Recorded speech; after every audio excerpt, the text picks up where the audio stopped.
Buenos días, estudiantes de noveno.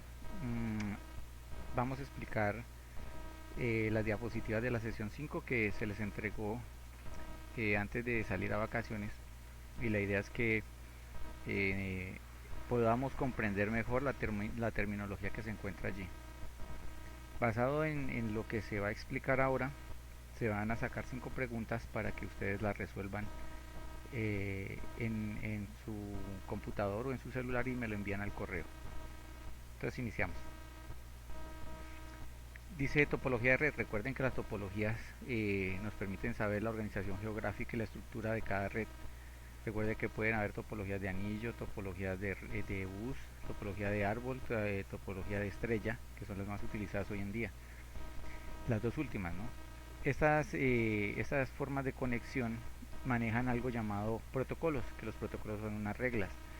El protocolo permite que se hagan unas pautas de conexión para poder enviar información de un terminal a otro o de un computador a otro, teniendo en cuenta que no solo computadores, ¿no? También dispositivos que tengan conexión a internet.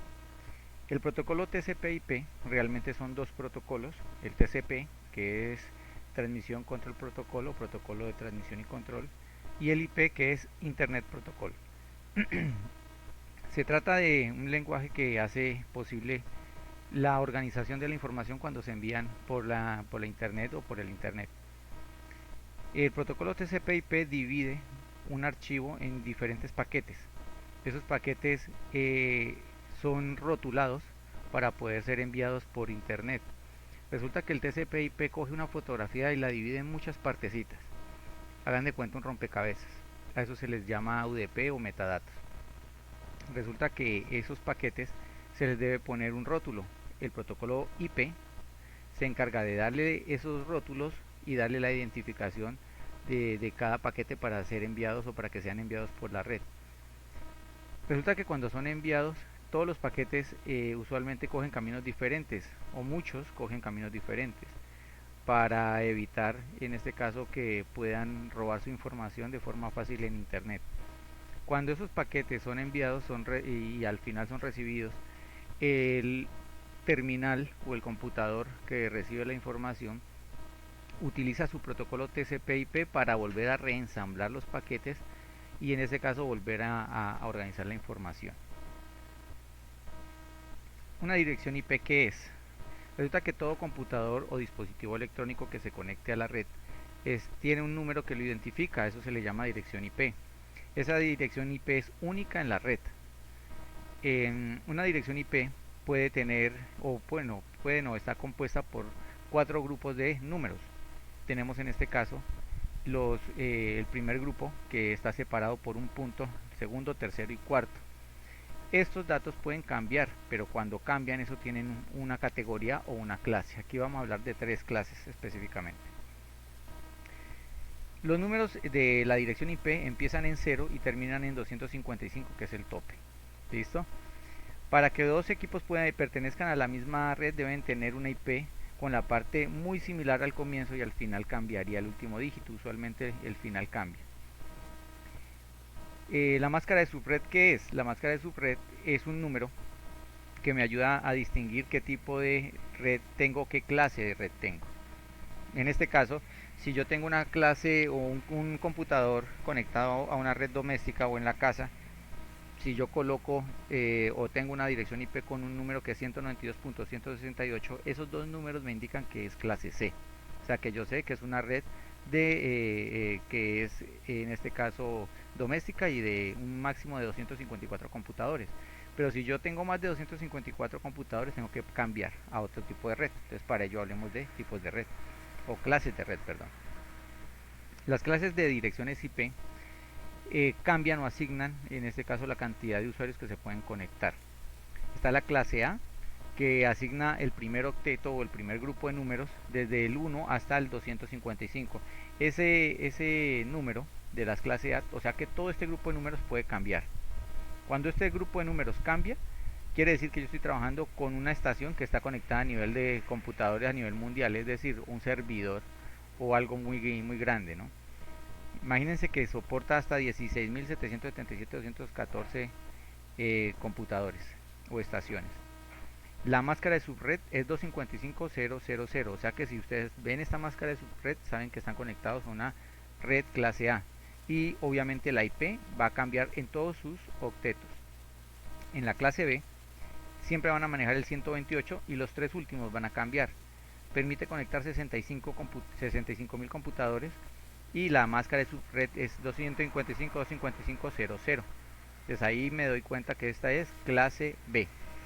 Y la clase C siempre va a tener 192.168.0.0, indicando que esta es una red doméstica, una red pequeña que soporta hasta 254 computadores o estaciones. La máscara de subred cambiaría a 255.255.255.0, o sea que gracias a la máscara de subred me doy cuenta que estoy en clase A, B o C. Y según la clase, tengo una cantidad de estaciones que puedo conectar. Para configurar, en este caso, una tarjeta de red, hay que tener en cuenta que se debe tener la tarjeta, abrir la torre del computador y empezar a instalar el conector, ¿no? O en este caso la tarjeta que hace que yo pueda conectarme con, con los demás usuarios o al internet. Si lo voy a hacer de forma cableada directa, que estoy hablando de un cable cruzado de computador a computador, o si lo voy a hacer con un cable paralelo, que es un cable que se conecta de computador a un router para poder recibir internet. Se deben configurar los protocolos y se debe tener el cable de acuerdo a lo que se vaya a hacer. Para configurar la conexión tenemos que dar clic acá abajo en el icono al lado del reloj. Nos va a aparecer un icono que es el icono de red. Le damos clic derecho a abrir centro de redes y recursos compartidos. Luego nos aparece esta ventana donde le damos clic en cambiar configuración del adaptador. Aquí está grande, que es lo que deben seleccionar y dónde se encuentra. Se nos activa esta ventana y aquí en esta ventana damos clic derecho sobre el adaptador que vamos a trabajar. Si yo estoy trabajando con cableado, pues le doy clic derecho sobre el cableado. En este caso lo estoy haciendo con Wi-Fi, por eso les aparece acá. En este caso la conexión con la, en este caso tarjeta inalámbrica de mi computador. Le damos clic derecho y seleccionamos la opción propiedades. Se activa esta ventana. En esta ventana está el protocolo de internet versión 4 TCP/IP. Lo activamos y le damos propiedades. Se nos activa esta ventana. En esta ventana podemos tener, o tenemos en este caso, una cantidad de datos por llenar. Cada dato es específico para un trabajo. Es decir, tenemos la dirección IP, que es la que nosotros le asignaremos a nuestro equipo. La máscara de subred, que es la que nos asigna de acuerdo a la IP que seleccionamos. Y la puerta de enlace predeterminada es el router al cual nos vamos a conectar para recibir internet. Resulta que aquí tenemos dos opciones de trabajo. Obtener una dirección IP automática, que automática quiere decir que un servidor DHCP, como aparece aquí, nos dé la dirección IP y él mismo nos gestione la conexión. Mientras que si trabajamos con una IP fija, o sea nosotros, o estática, nosotros mismos tenemos que llenar estos datos. Los servidores DNS, ¿qué son? Son los que nos dan la conexión a internet o traducen las palabras que nosotros escribimos como facebook.com a una dirección IP a nivel global que utiliza Facebook para sus servidores. Entonces tengamos en cuenta que nosotros debemos gestionar esto si lo queremos hacer estático. Si lo hacemos dinámico, él automáticamente, o el router o el aparato o un proxy, un servidor proxy, nos puede dar a nosotros la dirección IP de forma cambiante. Eso quiere decir que si yo apago y prendo mi computador, al otro día puedo tener una dirección diferente. En cambio, si la dejo estática, o sea, si lleno yo estos datos, ya no va a cambiar, ¿no? Pero ojo que al llenarlos hay que saberlos llenar porque a veces el DHCP o el servidor no nos va a dejar ingresar de acuerdo a la cantidad de IPs o el rango de IPs. Aquí tenemos el ejemplo. El ejemplo está, en este caso, ya diligenciado. Aquí tenemos una IP que es 192.168.1.5, que esa es la IP que yo le asigno a mi equipo. Eso quiere decir que mi equipo siempre va a ser .5. ¿Para qué se utiliza fijo y para qué dinámico? Resulta que hay programas como por ejemplo los VoIPeadores que necesitan una IP fija siempre. O sea que la IP nunca le cambia al equipo, entonces hay que gestionarlo de esta forma. Pero hay unas veces que no necesitamos ese tipo de opción, sino que como hacen los celulares, se conectan a cualquier red y reciben cualquier dirección IP. Aunque teniendo IPs fijas yo puedo volver mi red un poco más segura, ¿no? La máscara de subred ya sabemos, si aquí arranca 192.168, quiere decir que esta máscara de subred es 255.55, o sea que esto es clase C, gracias a esta conversión que acabo de mostrarles aquí. La puerta de enlace predeterminada es el router al cual me voy a conectar. Resulta que como no tengo la dirección IP de los DNS, pues simplemente puse la IP de mi router para que me encaminara hacia el internet. ¿Listo? De aquí para allá vamos a ver lo que es compartir carpetas, pero eso ya lo hacemos en la siguiente clase. Eh, en la parte de abajo voy a dejar unas preguntas para que resuelvan en la página web cesarprofe.wordpress.com para que me las envíen al correo que aparece también allí abajito. Entonces espero sus respuestas. Chao, chao, que estén bien.